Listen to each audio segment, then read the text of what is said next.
I want to do a sort of split screen segment where we check in on, as I'm recording this, the state of two campaigns or events going on simultaneously of Harris's campaign and Trump's campaign.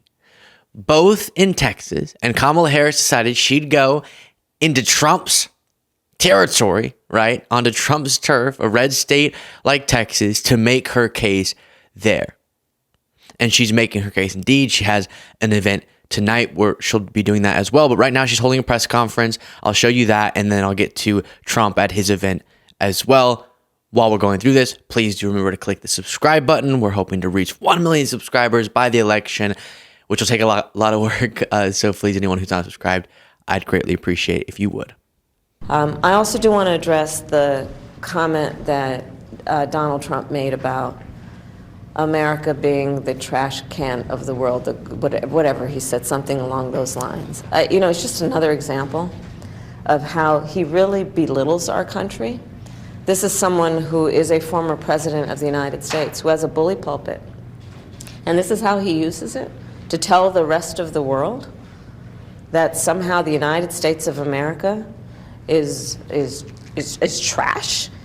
And I think, again, the President of the United States should be someone who elevates discourse and talks about the best of who we are and invests in the best of who we are. Not someone like Donald Trump who's constantly demeaning and belittling who the American people are. America deserves better. Absolutely correct. So then, as we speak, we check in on, as Harris is crushing the unpatriotism, the anti-patriotism of the Trump campaign, and you go to Trump, and that's exactly what he's up to. Forever. And bad things happen. Lots of bad things happen. Where are those votes that I saw 2 days ago? Well, we're painting that section, and we decided to move them, sir. Oh, you can't believe it. So they said, don't say it. So I didn't say it. Don't tell anyone I said that. But we're doing well. We're doing well. And all. I guess that's in reference to stolen election claims. But if you were to stick around any longer in this speech, you'd hear the sort of "we're the garbage can of the world" rhetoric very quickly. If we don't win this election, we're going to go to Venezuela next year, Ted, and we're going to celebrate there because it's going to be much safer than our country. Okay, is that a deal? We'll all go together. And of course, the public safety record of Biden-Harris has been incredible, phenomenal, watching crime plummet in the United States on their watch. So then we go back to Vice President Harris, not just blatantly fear-mongering and attempting to convince people they should be scared about these often fantastical, fabricated stories, but instead saying, here's the very real story and the policy it's attached to. Elected leaders of Texas, a lot of them, have made Texas ground zero in this fundamental fight for the freedom of women to make decisions about their own body. So tonight we will be discussing the impact of that, not only to the women of Texas and their families, but to people around the country because of Trump abortion bans. And I do believe it is critically important to acknowledge that this is not just a political debate. This is not just some theoretical concept. Real harm has occurred in our country. A real suffering has occurred. People have died. And it is important to highlight this issue because this is among the most critical issues that the American people will address when they vote for who will be the next president of the United States. So I will be talking about the harm. I will be talking about those who have been directly impacted. And I will also tonight be talking with the American people about the power that you, the American people, have to make a decision about the future course of our country. And do we all agree that there are just certain decisions the government should not be making for individuals and their families? And it's interesting, when they do polling, I saw someone just recently bringing this up on one of the networks, and this really rattles MAGA, but when they do polling on the issues, on the policy proposals of either candidate, so often, if you strip away who's proposing them, the vast majority of Americans, like on reproductive rights, the vast majority hold the same stance, and it's the one that Vice President Harris holds. We should have enshrined in federal law reproductive rights. That is the majority position.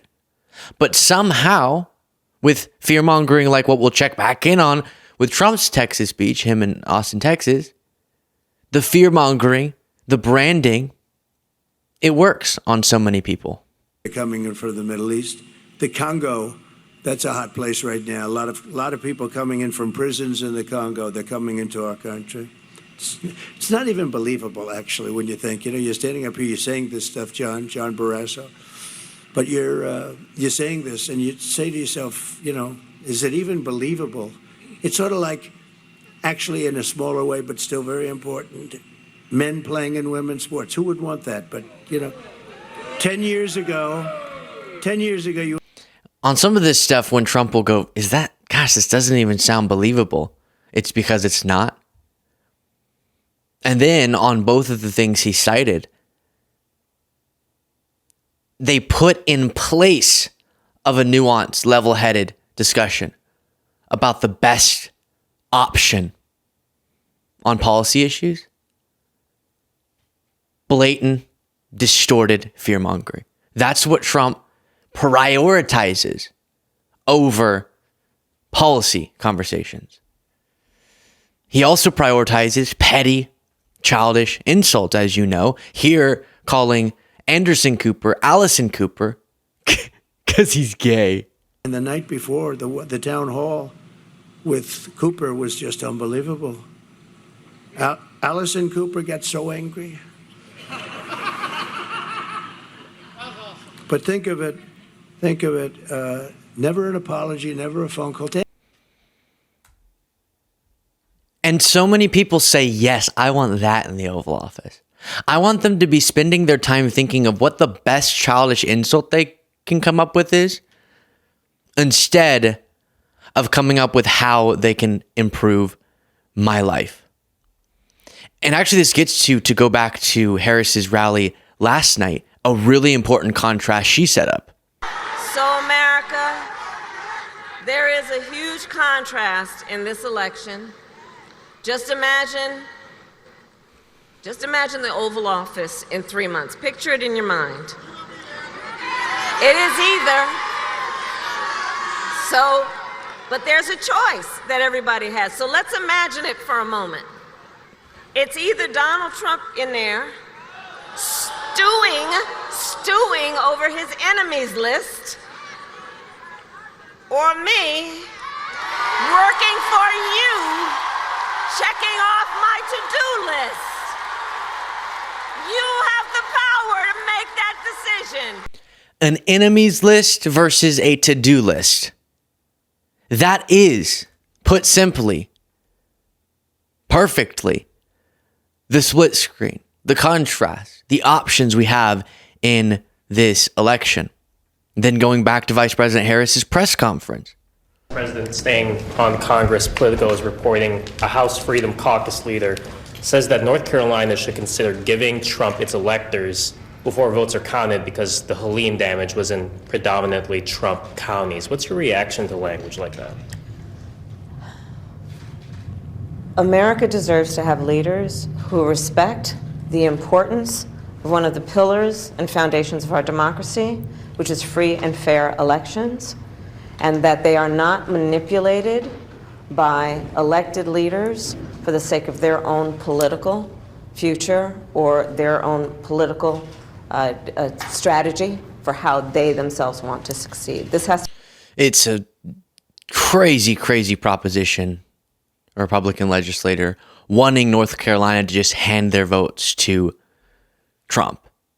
And I don't think it's even justified to entertain the reason that they're bringing forward, because they always have a reason.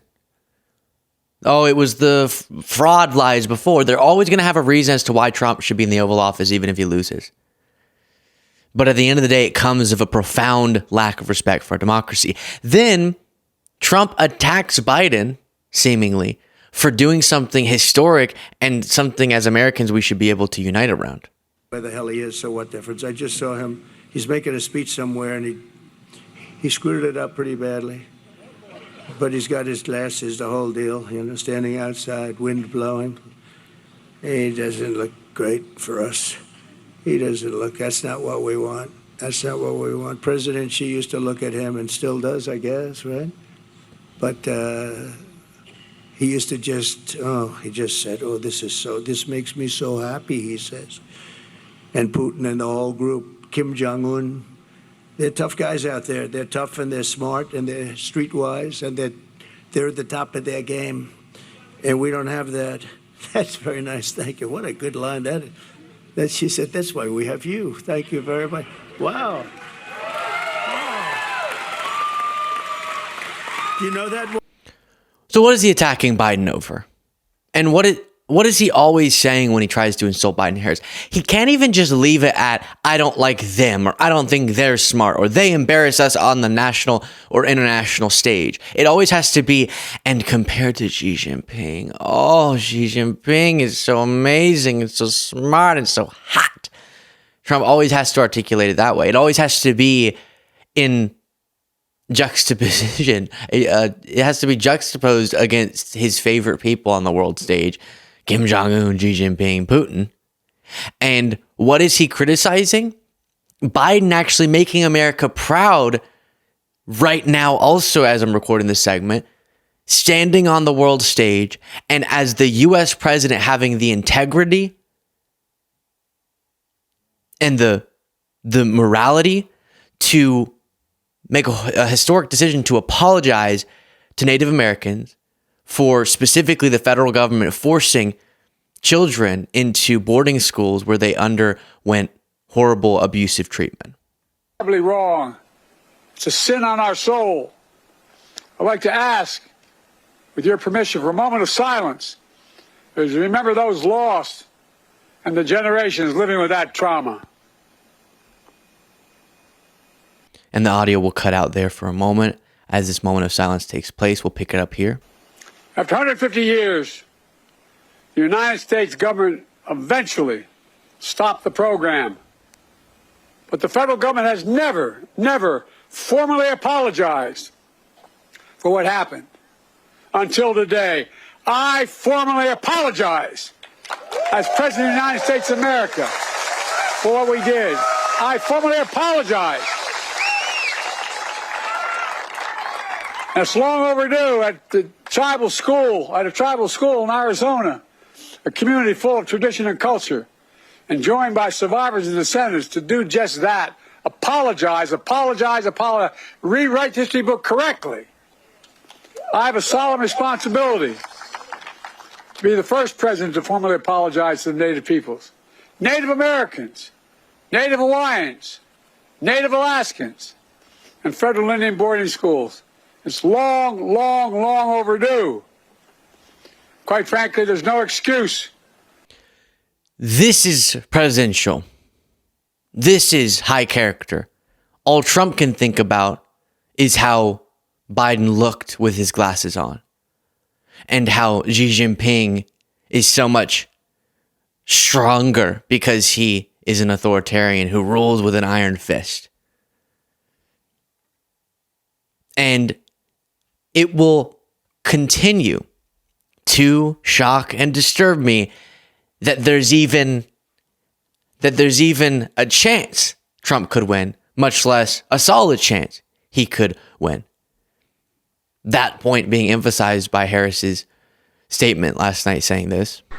In fact, just this week, America heard from John Kelly, a retired 4-star Marine general who was Trump's White House chief of staff, who said that as president, Trump praised Hitler.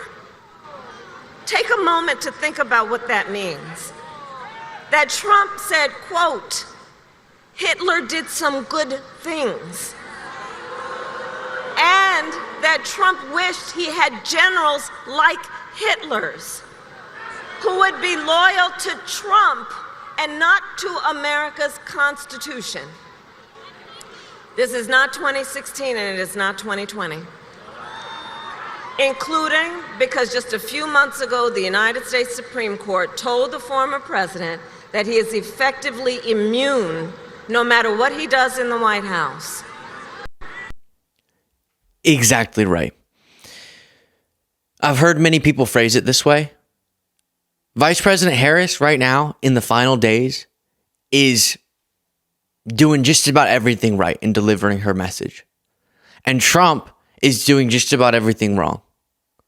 But the information environment and the potentially wide ocean between the values of people is leading to a situation where election night is going to be a very, very important and uncertain moment. But the hopeful element is we could really push this ideology out of our political discussion with a triumphant victory. Let me know what you thought in the comments.